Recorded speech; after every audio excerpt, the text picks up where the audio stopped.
Assalamualaikum warahmatullahi wabarakatuh. Nama saya Gemma Rahmadani. Saya dosen Yayasan Universitas Dharma Agung Medan. Saat ini saya menjadi staf pengajar atau dosen di Fakultas Hukum Universitas Dharma Agung Medan.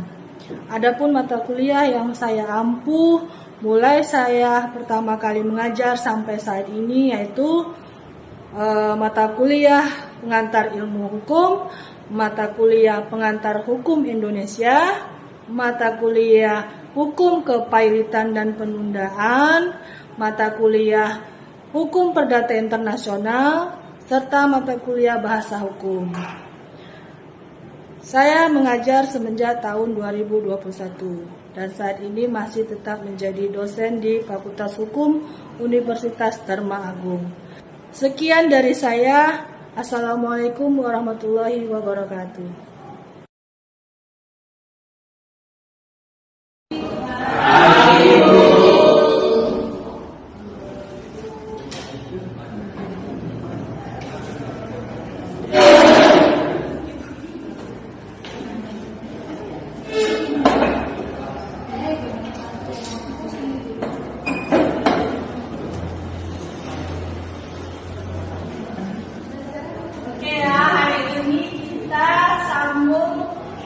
Kuliah Hukum Perdata Internasional. Yang kemarin sudah kita bahas tentang undang-undangnya, peraturannya, serta hal-hal yang berkaitan tentang 2 atau 3 negara atau lebih. Untuk sebelum kita mulai, saya absen dulu ya.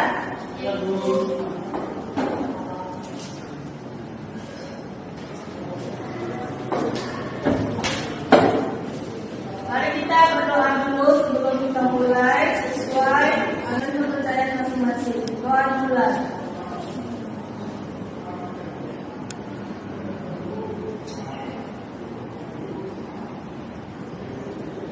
Selesai. Oke. Sekarang saya mau membahas tentang pernikahan beda negara. Baik itu pernikahannya, izinnya, administrasinya, serta pembagian waris pada anaknya. Nah, bagaimana jika Anda menikah dengan warga negara Malaysia, Singapura, atau Eropa? Bagaimana? Apa yang pertama kali yang harus disediakan? Pertama, identitas si pengantin, ya, harus diselesaikan dulu. Yang pertama, identitas seorang warga negara harus jelas. Baik kalau di Indonesia itu KTP-nya, kakaknya, serta akta kelahirannya harus jelas. Sedangkan di negara lain sesuai dengan syaratnya masing-masing, sesuai negara masing-masing. Nah, jika syarat itu sudah disetujui dan dianggap memenuhi syarat, maka kedua negara itu mendapatkan surat izin atau seperti catatan sipil untuk boleh menikah di negara mana yang mereka tuju. Misalnya mau menikah di negara Indonesia, mempunyai calon orang Eropa atau luar dari Indonesia. Syarat yang diberikan sama Indonesia harus dipenuhi. Nah, setelah dipenuhi boleh menikah di negara Indonesia. Jika dia seagama, menikah seperti sesuai peraturan di agama masing-masing, ya. Nah, setelah itu pernikahan sudah selesai. Yang kedua, masalah domisili. Di mana mereka yang harus tinggal? Mau di Indonesia atau di luar? Kalau di luar, lain lagi administrasinya dengan menikah. Harus ada mengurus izin, bisa tinggal itu usaha atau apa bekerja, itu harus jelas. Jika dia bekerja plus tinggal di situ, banyak syarat yang harus dilalui. Satu hal yang perlu kamu pahami, bahwa tidak semudah yang kamu bayangkan kalau kamu menikah antar negara. Itu sangat ribet, bisa 1 tahun sampai 2 tahun syarat itu apa? Kamu tidak boleh di negara kamu pernah melakukan kesalahan. Itu yang paling penting. Satu. Yang kedua, identitas kamu jelas sesuai alamat kamu. Seandainya alamat kamu berbeda dengan KTP, mereka akan tolak langsung. Kalau di Indonesia kan sudah biasa ya, alamat KTP sama domisili itu berbeda, udah biasa. Tapi di luar negeri tidak boleh, harus sesuai. Nah, jika semua identitas kamu tidak elektronik, mereka juga akan tolak. Kan masih ada tuh yang manual ya kan? Nah, itu harus elektronik. Yang berikutnya yang paling penting adalah mereka harus tahu kamu bekerja. Kalau kamu akan tinggal di tempat mereka, kamu bekerja atau tidak, punya tabungan atau tidak. Yang tidak bekerja, yang tidak punya tabungan, nggak boleh. Karena mereka tidak mau rakyatnya di sana tuh banyak gembel. Walaupun rata-rata yang bekerja atau yang domisili di sana dibiayai sama negara mereka. Contoh salah satunya Eropa, Jepang, dan dibiayai, ada bulanannya.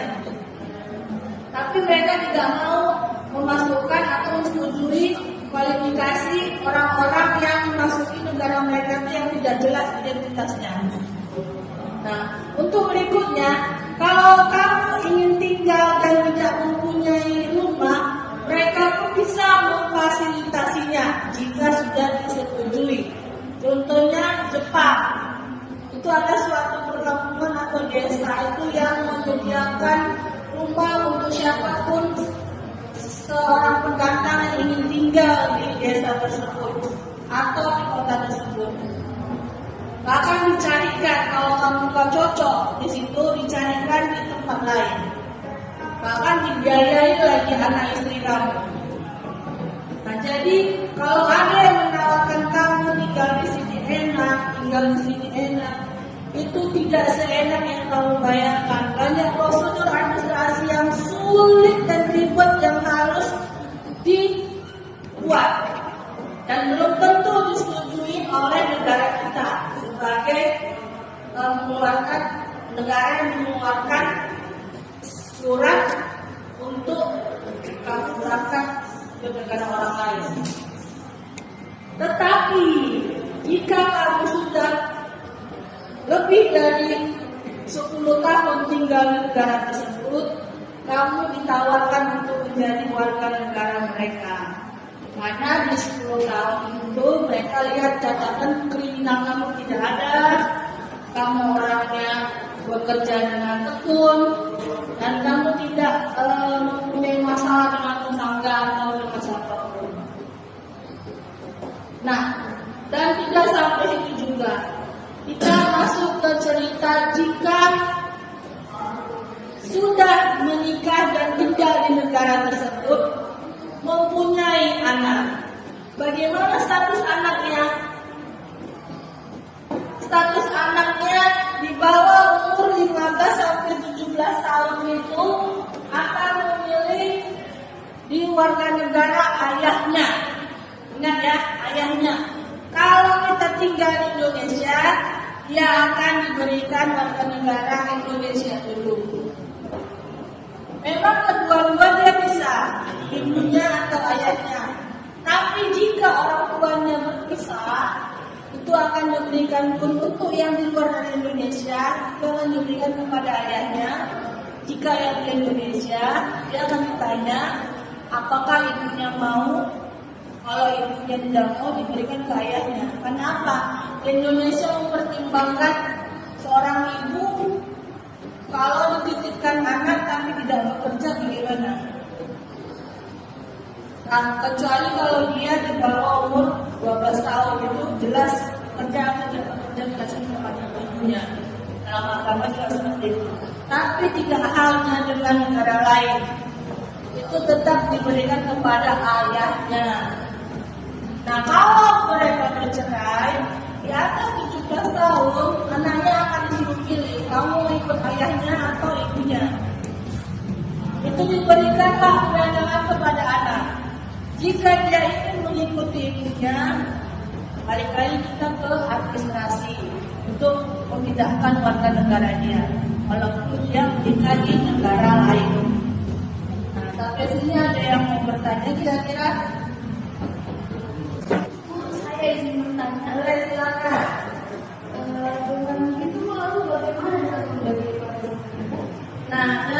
kalau kita cerita untuk saat dia berdomisili di Eropa, itu Eropa itu menganut 50-50 sama pasangannya. Suaminya 50%, istrinya 50%, dibagi dua. Kalau kita di Indonesia, itu anak sekian, ya kan dapatnya. Suami sekian, istri sekian. Di Eropa tidak ada anak dibagi. Jadi dia mengikuti dengan siapa dia akan tinggal.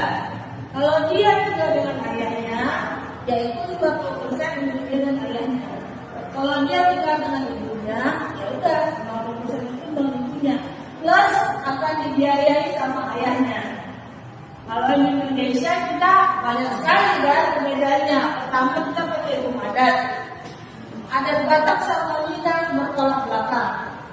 Ada Minang perempuan yang lebih banyak. Kalau ada Batak laki-laki yang lebih banyak. Kalau adat yang lain sesuai agama Islam. Kalau yang Islam, kalau yang non Muslim sesuai apa nih? Hukum perdata sama adat.